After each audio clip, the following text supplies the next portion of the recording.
Let's go to Tuesday, where we have not 4, just 3 games on the card for Tuesday, April 17th, starting with Washington, Columbus, 51-52. Columbus -140, home favorite here. The total 5.5 across the board, even money, pretty much. We've got a situation where the Washington Capitals, again, with a lead for the second straight game, could not hold it. I don't know what it is. They took too many penalties. That was a problem for them in the second period. That's what allowed Columbus down 3-1. They were plus 1,400 in live wagering, in running wagering at that time, down 3-1, and they end up coming all the way back 4-3. TJ Oshie gets a power play goal to tie it 4-4 in the third period, as Columbus started to lose their discipline in the third period, which was all Capitals, but Capitals desperate. I mean, obviously trying to avoid a 2-0 series hole. And then in overtime, just a great job by Matt Calvert being in the right place, the dirty areas of the ice, as we like to call it, gets the rebound. Columbus wins and takes a 2-0 series lead, and the Washington Capitals do the old gag like they've done so many times in 9 playoff seasons over the Alex Ovechkin era. Nothing has changed. Now they go back to Columbus. What have they got in them? This is really going to test this mentality of the Washington Capitals. They know it. Ovechkin knows it. Backstrom knows it. They know they haven't been out of the second round. They know they've been a playoff flop year in and year out. What have you got in your belly to show that, hey, maybe things are going to be different? How willing are you to dig down, get yourself the hell out of this brutal little, I don't know what it is that comes over this team in the postseason. Glenn Hanlon couldn't get the job done and get this team rolling in the playoffs. Bruce Boudreau couldn't. Dale Hunter couldn't.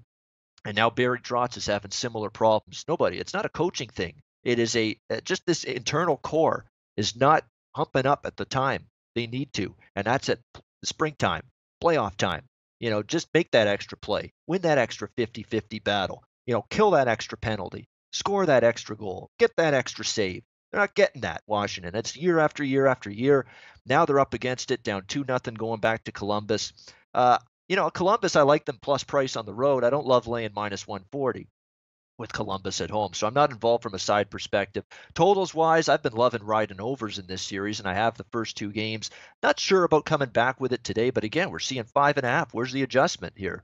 You had 4-3 and 5-4 the first 2 games, and it's 5.5. It's over or pass for me from a totals perspective here with Game 3, Jackets and Capitals. And let's keep in mind, Bobrovsky was fantastic last night. 58 shots for Washington. Columbus has given up a lot of shots still, so that screams to me like we still could see the offenses have a decent show of it here in game number 3. Let's go to Dana. Washington, Columbus, I believe it's not on his card. It's on Alex's card. Sorry. Washington and Columbus, game 3 at Nationwide Arena. Let's see if Alex, what he's got for us here in this one. Go for it.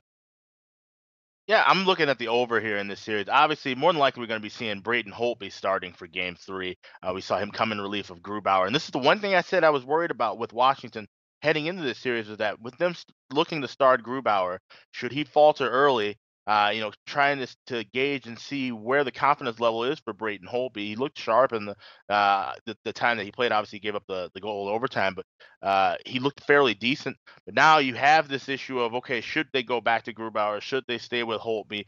It's just adding more doubt and more questions, and that's the last thing that this team needs mentally. They need something stable, and there's just nothing there for Washington right now. And to, like I said, blow 2 consecutive leads, lose 2 straight games, and now you go on the road. Like I mentioned before, they've lost 18 of their last 30 playoff road games. They have not done well away from DC in the postseason, just like they haven't done well in DC during the postseason. So the way I'm looking at this will be over. I would not be shocked if Columbus wins in this game, but I'm not going to lay that price. I'm going to go with the 5.5. Like I said, at even money. I think both teams offensively still going to find the back of the net. We should see another 4-3, 5-4 contest. All right, over 5.5, no argument there. If I'm looking at the total there, we're looking at that same direction that Alex is. Hey guys, thanks for tuning in to our channel. Now, we've put a lot of work into producing all these free videos, so please help us out and keep all our content free for you forever by simply liking, sharing, commenting, and subscribing. Now, not to mention, a visit to our industry-leading website will warm the hearts of all our SBR employees, especially myself. Now, the links are over there to the left, so do check those out. Thanks for watching.